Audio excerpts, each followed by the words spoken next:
Welcome to the Studio Chat podcast, the podcast designed to be your companion in the journey of self-discovery. I'm Barbara Thompson, your host and a dedicated therapist. I'm the founder and owner of Self-Care Studio, a private counselling practice. With my clients and courses that I create on this podcast, I'm committed to ensuring that you have the support that you need. I created this podcast as a space for you to feel a sense of connection and a reminder that you're not alone in this thing that we call life, this adventure. This podcast is your weekly reminder to trust yourself, live life authentically, and embrace the path that is uniquely yours. Together, we'll explore ways to break free from people-pleasing, overthinking, allowing you to claim your time and energy to live life on your terms. You'll be joined by myself as I take you through some episodes, or during the year I'll have some special self-care experts as guests on my podcast. So if you're ready to step into a life that's truly for you, join me on this journey. Let's navigate the twists and turns of life together, and more importantly, live your life for you. So thank you so much for choosing to spend some time with me today. Let the studio chat begin. Hello everyone, welcome to episode 96. It's so nice to have you here, and I'm going to say I'm really excited to welcome back. Don't often get to say this, but she's sitting in my top 4 most downloaded episodes. You guys absolutely loved hearing from Nova Gibson the first time I had her on my podcast, so I had to have her back. Bit of introduction before she says hello is she's a narcissistic abuse counsellor, an author, and a real expert in narcissistic abuse. I love her approach. I love her book. Her book is all about understanding and healing from narcissistic abuse. And today I want to keep this episode little bite-sized pieces, all about narcissists, personal experiences. I might chuck a couple in there because if you've been a follower of mine for a while or you work with me, you know that I have a heavy accredited background with narcissists. So, I can definitely chime in with my experience too. So let's go. Nova, so nice to have you here. Welcome. Thank you for having me back here again, Barb. It's wonderful that you asked me. I'm really excited to be here. Thank you. Oh, it's okay. I just get tingles every time I talk about this. Who would have thought I'd be talking about the thing that hurt me the most in my life, and that I'm excited to talk about it? Yeah, and that just goes to show you that, or show your listeners that there is a light at the end of the tunnel after narcissistic abuse. It feels like you will never be happy again, and you've never felt as low, and you just don't see, an end to it. But like you're the living proof that there is a light at the end of the tunnel, and not only will you survive it, you will thrive. It makes you, I wouldn't be the person I am today without having every male contact I've had in my life, and then looking out every job I've had, every employer I've had. So for me, the level of narcissistic abuse wasn't just in my family home growing up. It was until 6 years ago, every single male romantic relationship I've had was one that got worse and worse and worse. Same with my employers, same with my friends. I would even go as far as saying some landlords were. So I think I was a real heavy magnet for this. Yeah. And, unfortunately, when you've had a relationship with a narcissist, and it can happen to anyone, I'm a firm believer that this can happen to anyone, but certainly core wounds from previous trauma is going to make you more susceptible. And, especially if you've been raised by a narcissist, and you've been in another intimate relationship with a narcissist, the toxicity, the roller coaster, the major ups and downs, that is going to be familiar to you. And not that you seek them out. No one seeks out a toxic relationship. It's more that you bypass healthy ones because they're boring, and also because they're very familiar. You've been taught that love and abuse, love and control go hand in hand. Love is conditional, and you're not allowed to have any boundaries or needs. Yeah, absolutely. Because it's never about me, because I'd just be so selfish. Uh, I love how we're starting this episode off with this, because it's not people who fall into these relationships with narcissists. It's not only people like myself that have had a father, or some people have a mother.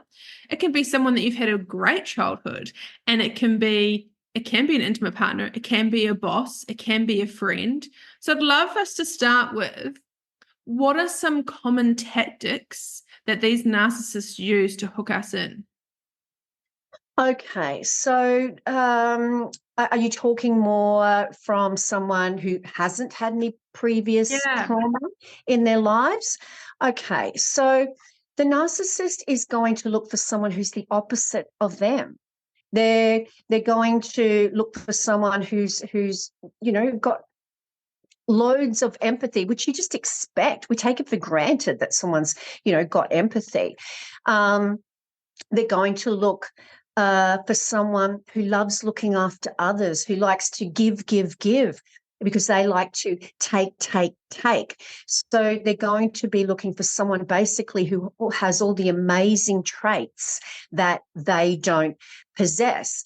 Now, someone who has had no previous trauma in their lives, and I certainly have clients like that, they can present as a challenge to the narcissist. And you don't meet someone and they're going to be nice to begin with. You don't meet someone with the expectation or the presumption that they're lying to you, or they're pretending to be someone that they're not. So yes, the narcissist often will look for someone who presents as a challenge, and someone obviously who they can use and abuse. They'll have something that they want, and they take great delight in stripping a person who's had no previous trauma, someone who's very successful, happy in their life. That will be even more enjoyable for them to bring that person to their knees. It's just, so no one's really exempt from it. Like, you can learn their behavior No, and you can learn the signs and then step away from it, but there's no one that won't brush past someone like this in their life. no, I don't believe so. I believe they're everywhere. I think the statistics that are out there with, I don't know, as I say in my book, Fake Love, I think, the stats are saying something around 0.5 or maybe 1% of the population are narcissists. But we've got to think that those statistics are wildly inaccurate, given that a narcissist is not going to put their hand up and go, yeah, I'll be part of your research project. And they're not going to walk into a therapist's office and, ask to be fixed, because they're really, really worried about their narcissism. So what that means is that we don't have accurate figures. And just with the people that I speak to every day, I believe that it's an epidemic. I believe that they're everywhere. And yes, I would suggest that everyone out there would have someone in their life, whether it's a neighbor, someone that they work with, a family member, an intimate partner who is a narcissist. I'm curious to know, just something I thought of then. I'm thinking of the relationships I've had, intimate, not intimate, whatever, with these characters. And one thing that would strike me when people would say things to me like this: oh, they're good to hang out with, but I'd never have a relationship with them. Is that someone recognizing that narcissistic behavior? Um, they're good to hang out with, but I wouldn't have a relationship with them. It's really hard to say, like, what context are they saying that in? Is it just someone, they've briefly met and they don't know very well? If that's the case, then perhaps they are picking up on those narcissistic behaviors, or perhaps it's because the narcissist simply deems that person as not a good source of narcissistic supply, so isn't trying to, hook them in because they deem them as, I don't know, being too strong, not easy to manipulate, having boundaries that are too solid, and they can't get around that person.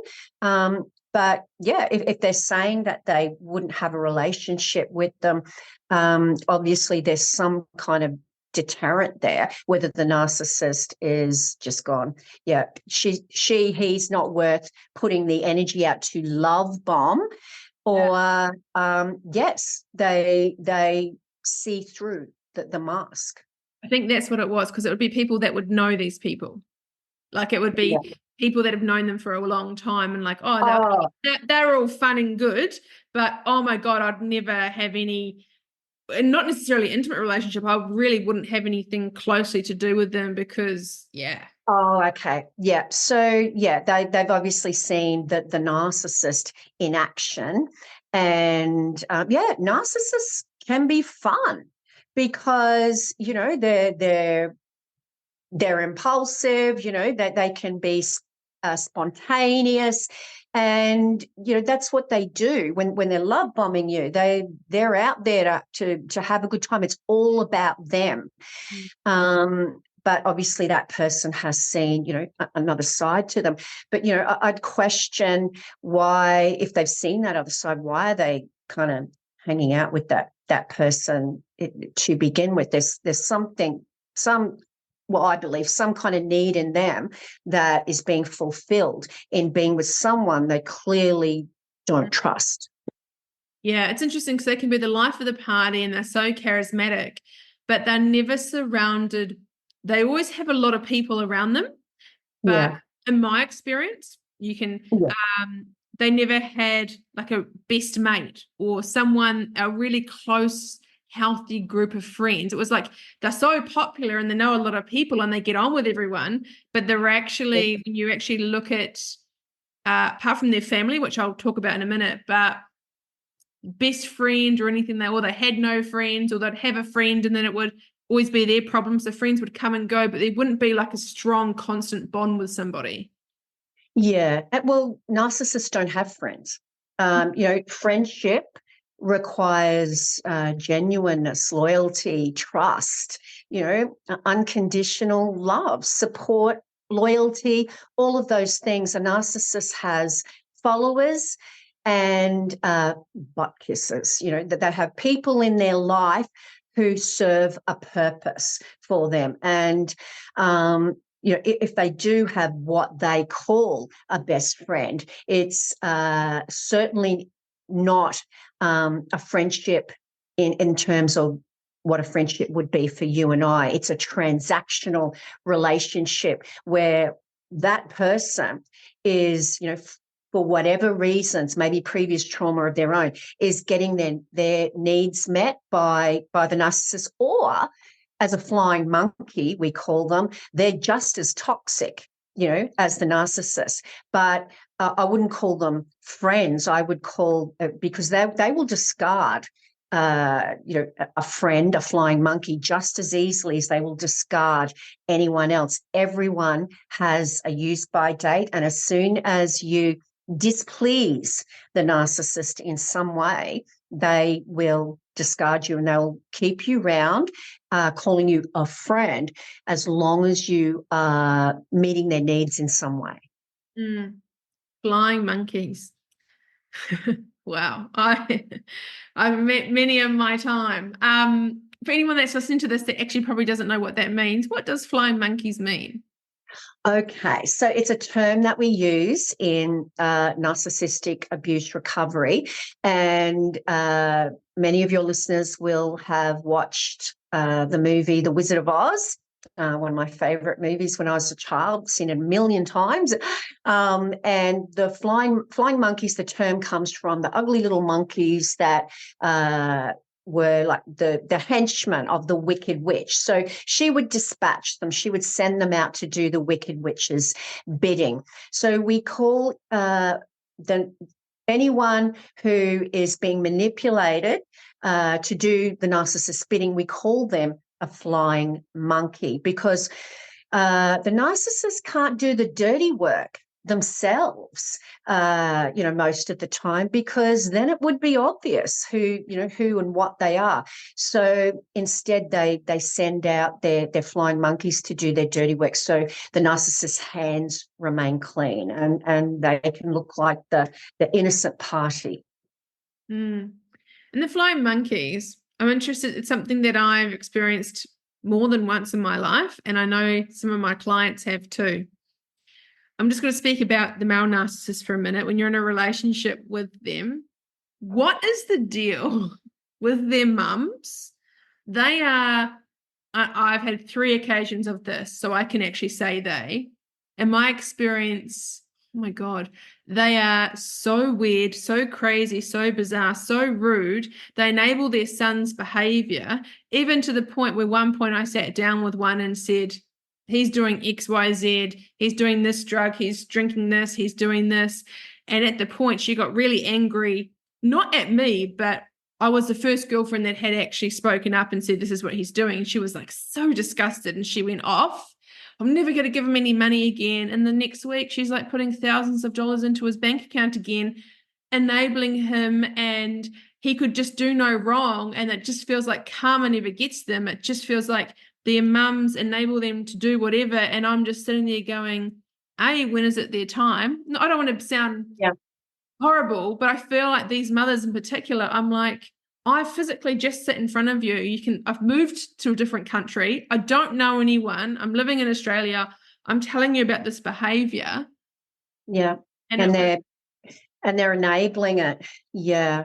So I guess it depends whether it's a narcissistic child who is, I guess, the fruit, so to speak, of a toxic narcissistic parent, or it's totally possible to have a narcissistic child who comes from a loving set of parents, and there's no rhyme or reason around why this happens.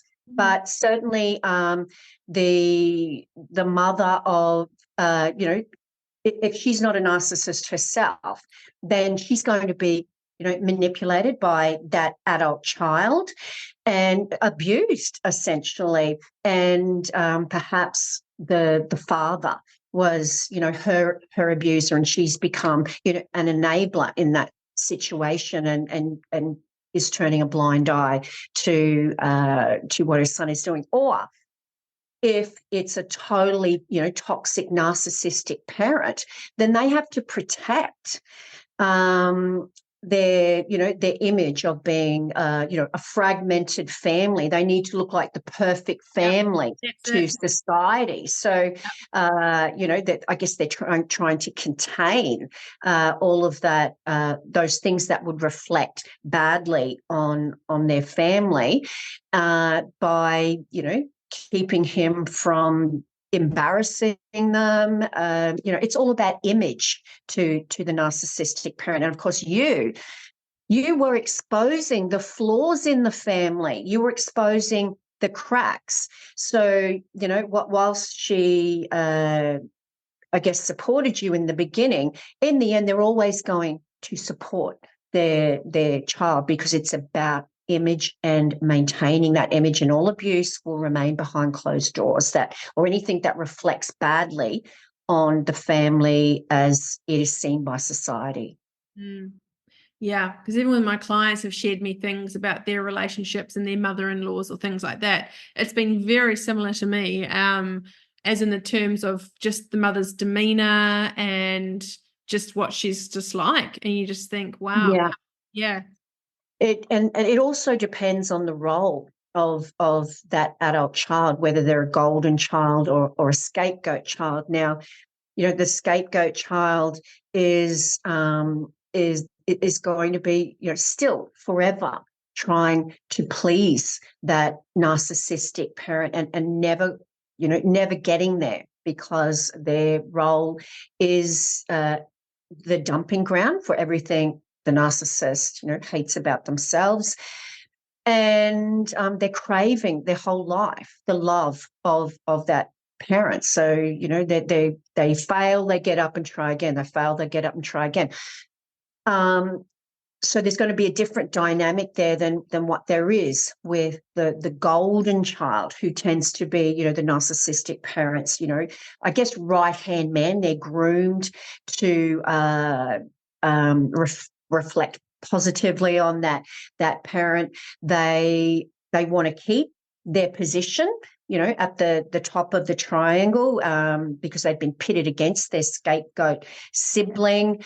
And it's most often the golden child who the narcissist will really, really target in to destroy a relationship, because of that really, really strong bond with their child. They will, try and put a wedge between you and their child, who is, you are seen as, taking the attention away from that parent. And that golden child has been taught to, be dependent on their breadcrumbs of admiration and support. Yeah. So anyone listening to that, I think there's a lot of people that will just get, sometimes it's just knowing that it's not just you. When you hear about how other family members have been when you've been with someone, you just kind of think, they just keep enabling them, and they just do it for the rest of their life. On that, is it, when you have been involved in a narcissistic relationship, obviously we're human, and we kind of think, is there a thing as karma? It feels like the oldest one that I know that I dated is in his mid-50s now.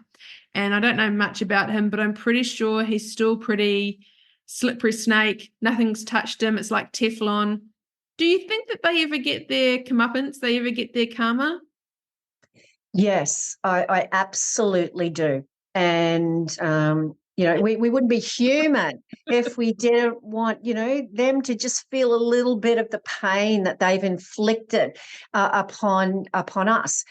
But, most of the time you're not going to see that karma eventuate. But karma comes to the narcissist in the lack of supply. Narcissistic supply to a narcissist is like oxygen to you and I. So their karma comes with aging. So their looks start to fade. They have burnt so many people, that they can't walk down the end of the street without running into someone that they've burnt.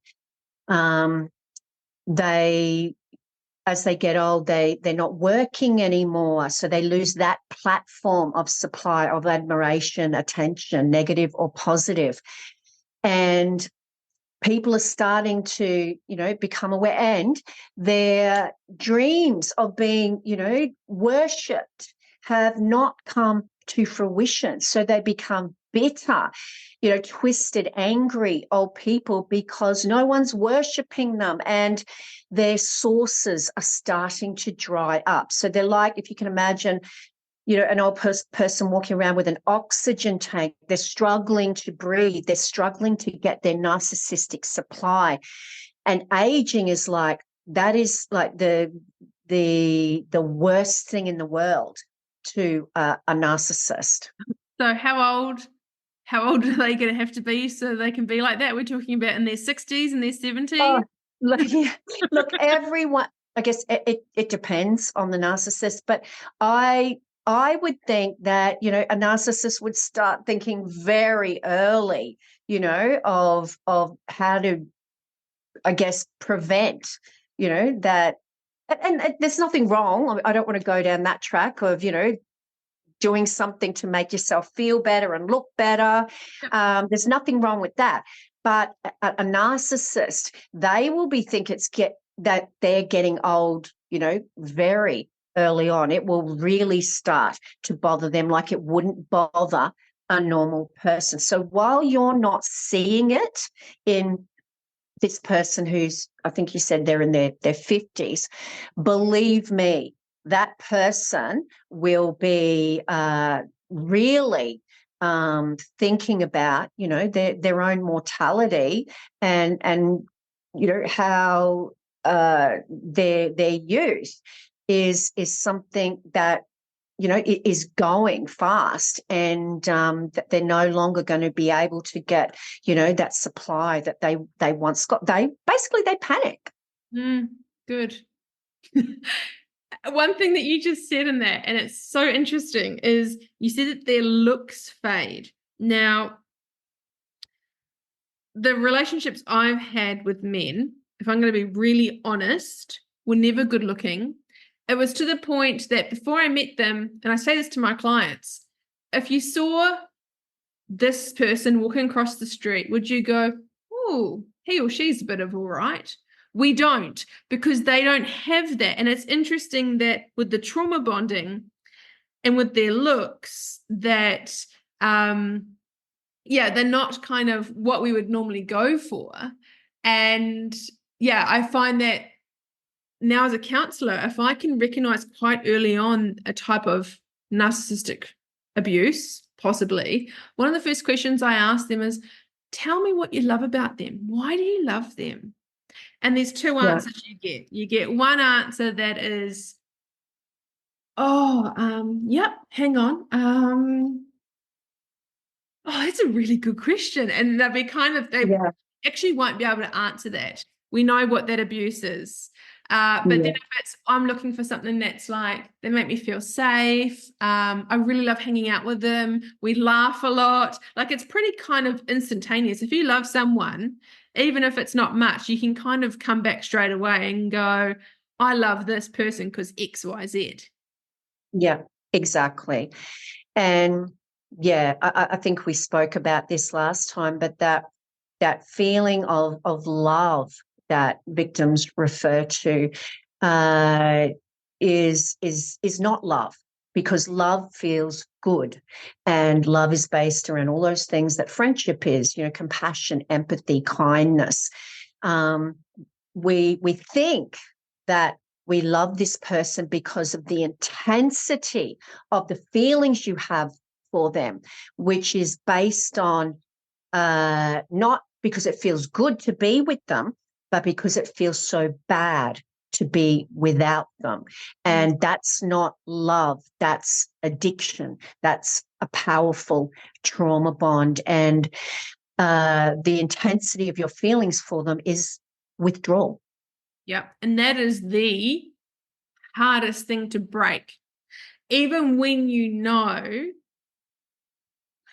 haven't worked out what they are yet, but it's not right. There were moments that I'm going to say it on here, I'm not proud of it, but I think I need to share it with people to normalize it, that I was on, off with this guy. And I had a feeling, again, always got to trust your feeling. He was seeing someone else. It was her. He was seeing her. He was sleeping with us at the same time. And it got to the point, I'm so embarrassed to say this, but it got to the point when he would have a fight with her. It might be 11 o'clock, it might be midnight. He would ring me. I would go pick him up, bring him back to my house, and we would be together. And I'd be like, I've got him, to the other woman. Yeah. And believe me, everyone listening to this guy was no award-winning blimmin' Superman. He had no money. He had nothing going for him. He wasn't anything. And I mean that in the most deepest respect to another human being, but it's just the fact. There was nothing going for this person. And I had been trauma bonded by him so much that when he was triangulation, like when he would pit us against each other, it got to the point where I would recognize it for a little bit and go, wow, you're a bit messed up here, Barbs, because that you're having, like, he's with someone else, but you're like, yay, I've got him. And I'm like, can you explain what was going on in my brain in that moment? Yeah, well, it's you I guess are so trauma bonded to this person that you have to, rationalize to yourself why, he's such a catch, and, fighting for his honor, and fighting for him is, I guess, your brain's way of justifying how you need him in your life, like a heroin addict needs to justify how the heroin's not as bad as it is because they need the drug in their life. Addictions are not rational. It is, you crave something that you know on a logical level is bad for you. So, in that instance, your brain is going, well, this must be pretty darn special because I'm fighting to get him, back in my life. So, it's not as bad as it is. It's a way of minimizing the abuse. And of course, don't forget the triangulation that you brought up earlier, where the narcissist is pitting you two against each other, whether you know it or not, to make themselves a more wanted commodity. So you've got a wanted commodity there. The narcissist has manufactured that situation, and you won the prize. You won that desired commodity, which is the whole goal of that type of triangulation.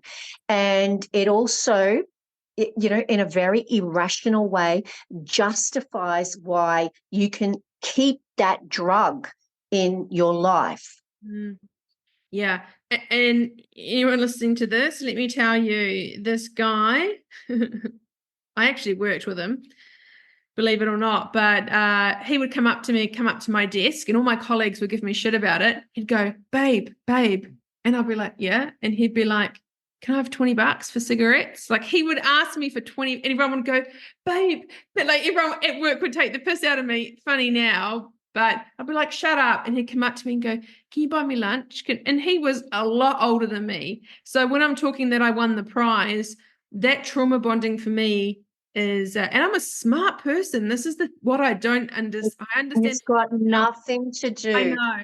Yeah, right? where it can happen, and it can happen to anyone. And when I say their looks start to fade, most people that come to see me, most of my beautiful clients tell me that the narcissist in their life wasn't good looking. Yes, many of them are, but I think the majority say to me, what did I see in them? Yeah. Because you make that person good looking in your mind because you need them. And the way they make you feel, that feeling is like the feeling of euphoria, when you're being love bombed, the same feeling that the heroin addict gets when they put the needle in their arm, and they remember that first hit forever, and they're forever chasing that high. So, this person makes you feel amazing. So you come up with your own way of making them, not so bad looking, or not a bum. Well, Someone who's bumming money off you all the time. They're not that bad. no, but it's interesting that every time I would show a photo of my partners to people, they'd be like, oh, I've never dated a guy or been with a guy that, people go, oh my God, you met someone, show me a photo. You know how that's kind of a natural thing you do with work and family and friends. Yeah. And I'd turn my phone around, people go, oh, yeah. And then later on, they'd be like, oh, I just would never imagine you with someone like that. And then later on it comes out, but I've never had someone go, oh yeah, he's all right. Yeah. I've always had. Yeah. So it's got nothing to do with their actual looks, as far as it's more so the feeling and how they make you feel. And they are so skilled at that because of their ability to gather information and gather data in the beginning, that they become the yin to your yang. They become they mirror you, that they pick up on all your likes and dislikes. So they're becoming who you want them to be, because they're listening very carefully, and you're unknowingly giving them all of this information, thinking you've got a wonderful listener. So it's how that actor, because they're acting, it's how that actor makes you feel rather than, what they look like. And I had a double whammy. One of them was an actor. Oh my goodness. Yeah, I had a double whammy. But I still remember on each of those occasions, one, two. I've had four. So another four serious relationships I've had in my life. They're all four. And I mentioned that in our last podcast. And someone messaged me and said, "Oh my God, I'm so sorry." And I'm like, yeah, but I had to go through that to get to, that last one where I thought he was going to kill me. I had to get there to be where I am now. So it is hard for some people to hear that. They're like, oh, and I know the people that love me are like, oh my God, it's so unfair. It's like, well, no, the childhood I've had, now looking back, it all makes sense. But I remember those highs. So even now, 6 years with no relationships with anyone or anything, because I've just had to really go within and really just learn about myself, sit back on all of those years with those relationships and like sit with them and what did I learn from them and really digest everything, because there's no way to hell I'm going through that again. Absolutely no way. That high, I can still remember all of them. And it's interesting because I see it in my clients too. When they're discarded, that longing, that wanting, they sit in front of me and it's so interesting. I didn't realize how obvious it was. So I apologized to my therapist at the time. When you say, oh, I'm never going to go back to them and that's it this time. Now I'm a therapist. I look at the person, I'm like, yeah, you're going back and you're probably going back tonight. And I'm right, because we know. But when you're sitting on the other side, that anyone listening to this, what's some tips? This is a really good one. The only way to cut these people out of your life, and I say this to my clients and they just don't believe me, so good to come from you. The only way to get these people out of your life is no contact. Yes. And minimal contact, Grey Rock. If you share, excuse me, you share children with them, or you work with them. Yeah, you've got to look at this like an addiction. So because that's essentially what this trauma bond is. You are addicted to the chemical release that occurs when they're giving you that dopamine fix, when they're love bombing you and making you feel good. And then you crash when they start devaluing you. All those happy chemicals are gone. And then, of course, they give you the breadcrumbs. So they heal the wound that they created, which gives you another little spike of dopamine, gets rid of all those horrible chemicals. So there's a physical dependency on that roller coaster of emotions and hormones that you need to survive a life of walking on eggshells. So, when you're without that chemical cocktail and of course the psychological dependence, you crash. You're used to being in a state of fight or flight and having this roller coaster in your life. So, that you become dependent on that, and trying to break that addiction is no different to trying to break any other very, very powerful addiction. So you having any contact, especially because it's a person who can manipulate you and crawl back inside your head and push on all the buttons that they hypothetically planted, you having any contact with them is the same as a heroin addict trying to, go cold turkey from the drug and, still having their drug dealer on speed dial. It's like it's only going to be a matter of time because they're going to crave a hit. Their brain's going to be screaming out for another dopamine fix. And how does a narcissistic abuse victim seek their dopamine? From that roller coaster, like a gambling addict would seek their dopamine by going to, the poker machines or the horses or whatever. So as well as getting lots and lots of support to understand, validate, and process your trauma, you've got to remain away from your drug dealer who does not want a paying client to get clean. Mm. Yeah, and the thing is it's tricky because when you, like my instance has been with no children, but I know that when I've had to go no contact and one I've had to get an AVO, that no contact process, it's interesting. I always say this to my clients and they roll their eyes and go, whatever. And then they come back and go, how did you know? You're always right. And I was like, it's not about me being right, but I say they will circle back. Even though I know my ones now, any moment in time, even though they're all blocked, who knows how they could get hold of me. But I always know one day they may get that desperate that they reach out to me. One did and said, oh, I love what you're doing with your business. You're born to do this. You're so good at it. How are you? And I just read it and deleted it and was like, haha, he must be struggling to find some supply.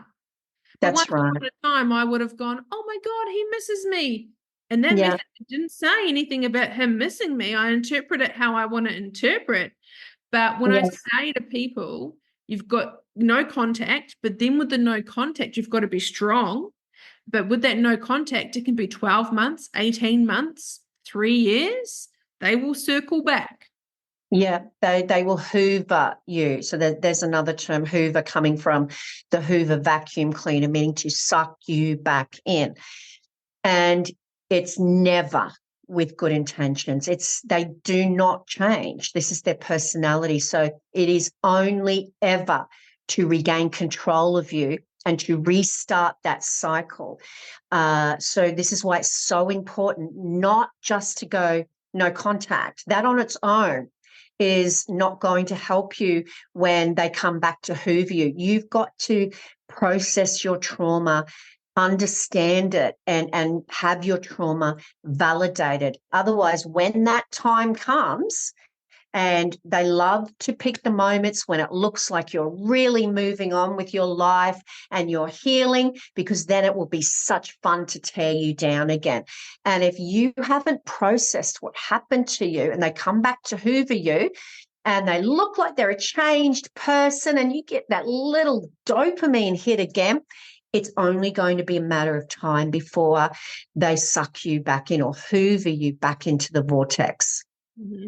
And they will say things like, oh, look, I can't believe I had it so good with you. I can't believe that there was always a connection there and we didn't take it further. So one of the good ones is, something happened. They won't tell you what it is because it's bullshit. This is one that I would get all the time. It's not funny. Well, I can laugh about it now, is, oh, Barbara, something happened today and it made me think of you. And that's all Yeah. they send, right? And then you reply back going, oh, really? And they're like, gotcha. Yeah. Yeah. So and that just hearing their voice can, that be just all they needed to do for you to, fall back in to that roller coaster of abuse. And this is why it's so important to be proactive, not reactive, proactive in blocking them absolutely everywhere. Because once that happens and the toxins, so to speak, enter your bloodstream again, it's, it can be just a matter of time. You might feel empowered to begin with. Yes, I'm not calling you, and feel really, really empowered. But a couple of days later, you start ruminating about them again. Maybe they have changed, and that's your brain wanting that, that little fix again. So, they never come back with good intentions. It is only to see if you're up for another round of abuse. Yeah. And it gets shorter and quicker and worse. Like it's each time you go back, it's the nice time to the shitty time is shorter, it's quicker. And I find that as a person, you fall deeper and deeper every time. You go lower, you find yourself. Well, you experience shame, like, because your logical brain, was probably screaming at you, but that it felt good at the time. And then, of course, the inevitable happened. And then you experience shame, just like, a cigarette smoker or, any addict experiences that, oh my goodness, I was going so well. And, I'm so weak and I should have known that I'd just end up back at square one again, but I did it anyway. So there's that shame there. And of course, The narcissist, when they suck you back, they look at you with contempt. Actually, they think about all of their victims with contempt. Everyone's below them. But even more so when they suck you back, because in their eyes, how pathetic are you? I was able to abuse you like this, and I just throw you a few nice words, and I've got you wrapped around my little finger again. That's how they think. And on top of that, they need to punish you for thinking you could live without them. And you daring to try and heal and get them out of your life, they've then got to punish you for that. So every time you go back, it is the discard is going to, and the abuse is going to be more horrific than the last time. Plus, you've got the added shame of having to, restart your healing journey. And that added shame too, most of the time, depending, it's the second time, the third time, up to 7 times, wherever you are in that. And I've wavered. It's been sometimes the 7th time, sometimes it's been the 2nd time. The more you go back, the more you don't tell your girlfriends anymore, the more you don't tell anyone else. You kind of hide it in a secret, which the narcissists love, because one of their key points is isolating you. Yes, that's such a good point. It's embarrassing. You've told your friends and family how horrible they are. They're so relieved you got out of there. Perhaps they even helped you move, and they went to all of this trouble. Maybe they spent all this money trying to get you away from them. And then you go back. And this is definitely another weapon that the narcissist uses to, to further abuse and demoralize you, because they know that you will be embarrassed and you won't want other people to know about it. So then you've lost that support system, and it pushes you further into your abuser's arms, and they know this. That's why they go to so much trouble to suck you back in.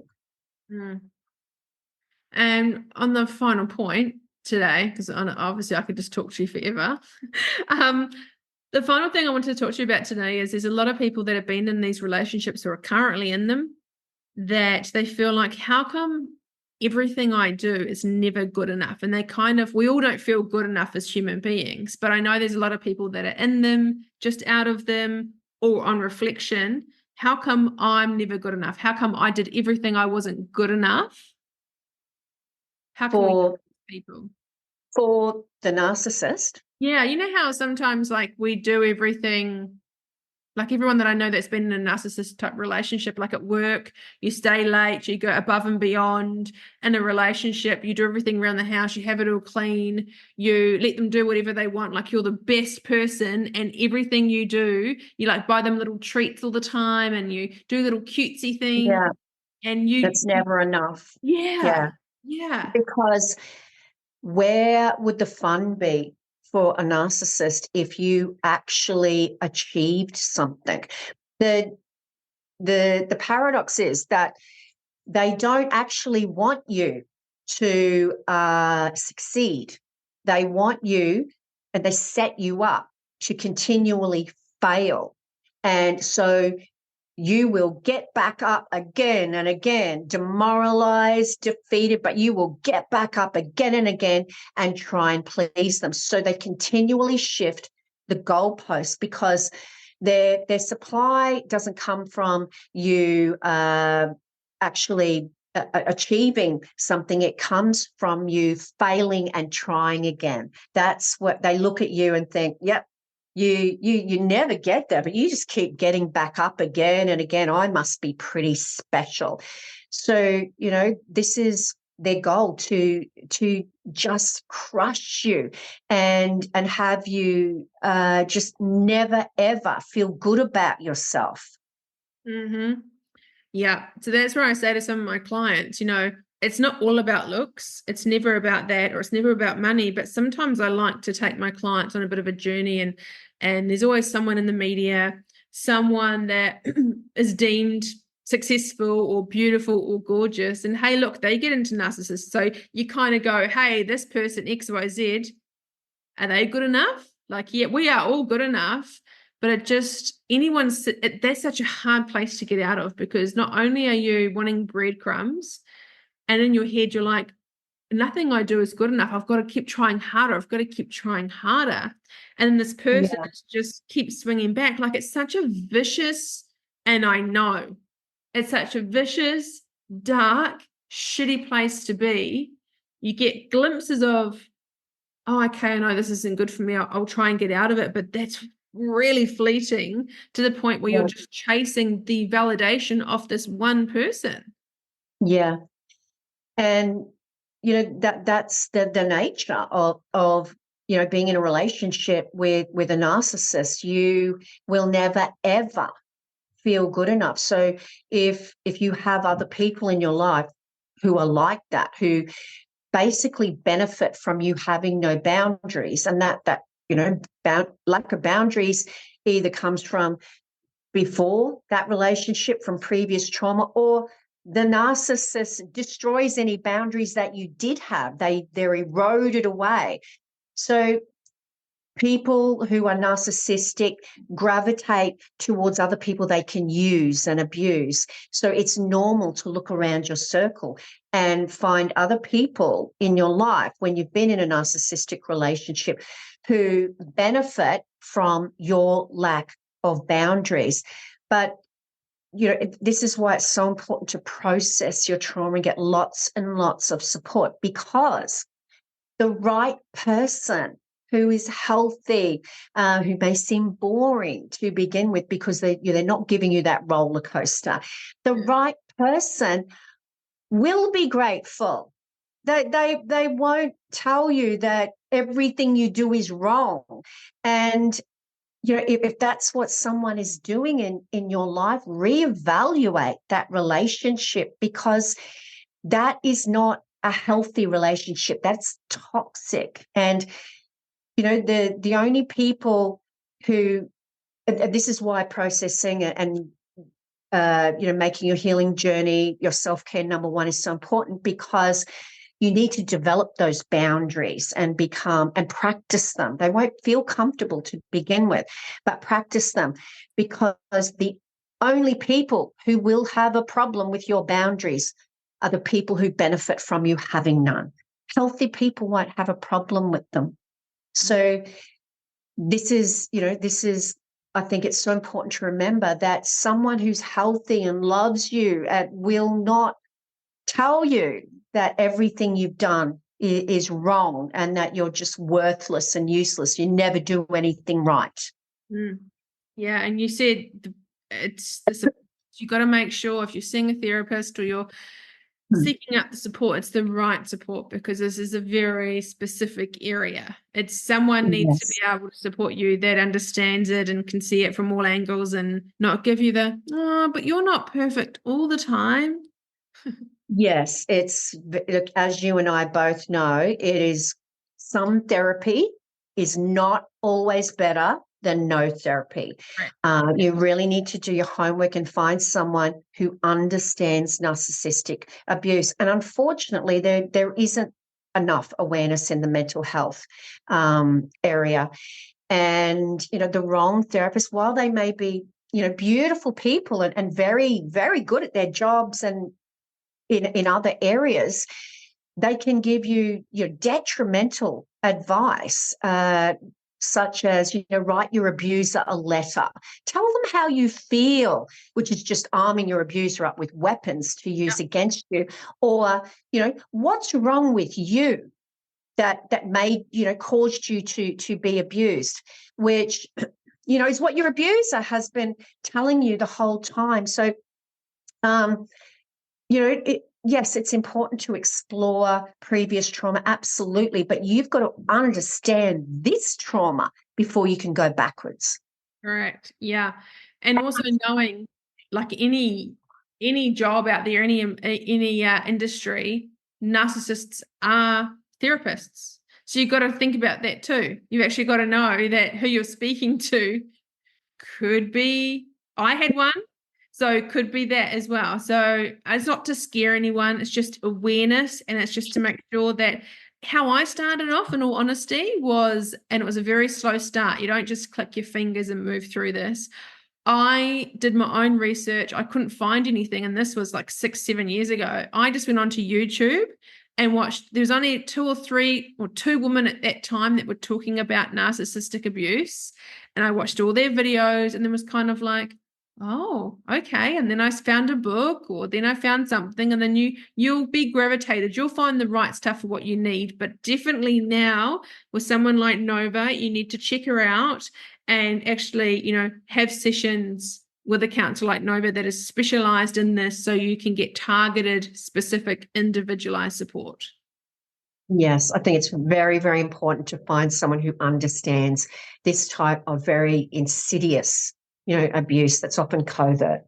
And it's disgusting, and it completely can ruin your life for quite a while, and the effects can last for a very, very long time. So if anyone's listening to this and they need support, they need to reach out, or they know a work colleague or family member, how can they contact you?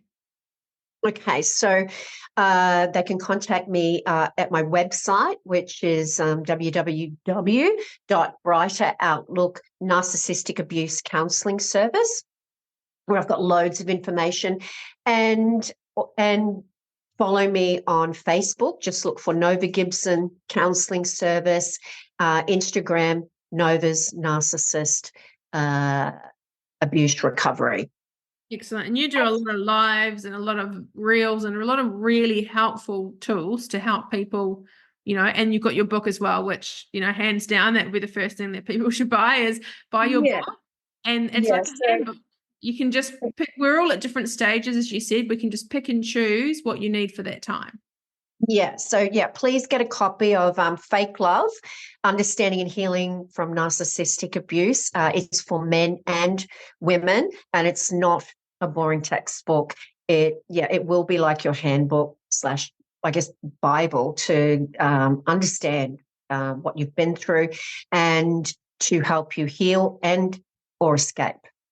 And one hot tip that I want to share with people: when you've got Nova's book, and this is serious when I say this, don't tell anyone you've got it.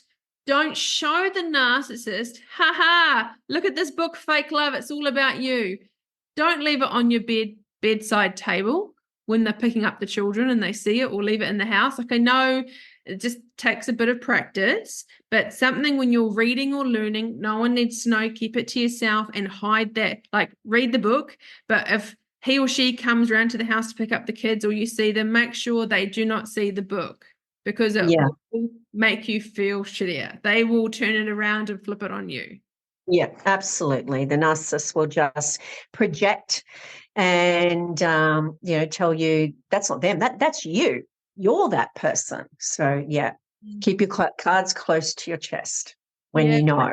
Which us empaths don't normally do. And that's kind of what gets us into this mess, is by oversharing and being so loving and caring. And I just want to thank you again for coming on my podcast. I know how busy you are, and taking the time to, share your knowledge and your expertise on something that every time I talk to you, I take something away and I reflect and I think, holy shit, this is a lifelong thing. I'm always going to be learning about it. I still attract them into my life. So that's something that people will ask me, oh, now you've healed, I bet you don't see them anymore. I'm like, oh no, I see them. I can recognize them. Sometimes it takes me a couple of weeks, and then I go, oh, yeah, I'm not catching up with you for a cup of coffee. So it does take me a little, like, I've got there, but even now I'm kind of like, because I've had it since I was born. Like, it's something that is so inbuilt. It's my factory settings. Yeah. I just want to say thank you to you, Barbara. Like, I love doing the podcast with you, and I'll come back anytime you ask me. So thank you very much for having me. Thank you so much. And just go check out Nova's book and Fake Love. And definitely, if you need an appointment with her, I'll put all the links in the show notes. So thank you so much for your time. Wonderful. My pleasure. Thank you so much for tuning into today's episode. I hope this conversation has added value to your self-care journey and inspired positive changes in your life. If you enjoyed this episode, consider sharing it with a friend who might benefit from this episode. Don't forget to subscribe on Spotify or on your favourite podcast platform to stay up to date on future episodes. Your support means the world to me. I genuinely love hearing from you, so please take a moment to leave a review. Let me know which part of today's episode resonated with you the most. Your feedback guides the direction of this podcast, and I really appreciate each and every single one of you for being a part of this community. To fall in love with yourself is the first secret to happiness. To find out a bit more about the Studio Chat podcast, head over to my Instagram page, Studio Chat Podcast, or if you want to find out a bit more about my counselling private practice, head over to Instagram on self_care_studio. Or head over to my website, selfcarebybarbarathompson.com.au. I'm really looking forward to seeing you on the next episode. Until next time, take care of yourselves and keep embracing the journey of self-discovery.